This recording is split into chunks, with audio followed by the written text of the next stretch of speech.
Alam mo ba na nandito tayo hindi dahil sa pera, kung hindi. Nandito tayo because of a greater purpose. Tama ang iyong narinig, no?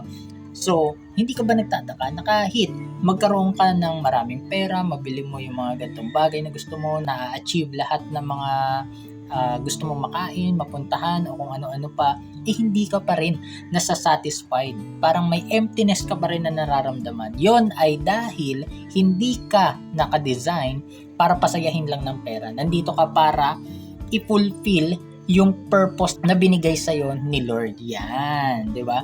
So, yun lamang yung magpapasaya sa'yo at magbibigay sa'yo ng kapayapaan, contentment, kapag nagawa mo yung mission mo. Kaya nga, hindi ka ba nagtataka na bakit ang dami mong supply, ang dami mong resources, binibigyan ka niya ng mga ganung bagay, pero yung iba, tinitake for granted lang yun at hindi nila naaalala no, na meron silang greater purpose dito. So, matakot ka dahil minsan kapag hindi mo ginawa kasi yung purpose mo, pinuputol or kinakat yan ni Lord, and ayun, dun na magkakaroon ng mga problema, no, kasi hindi ka na niya sinusuportan kasi hindi mo ginagawa yung mission mo dito. Alright? So, wag nating hayaan, no, na hindi natin magawa yung mission natin kasi at the end of the day, yan yung pinaka magpapasaya sa atin at magbibigay sa atin ng kapayapaan. So, yun lang. Bye!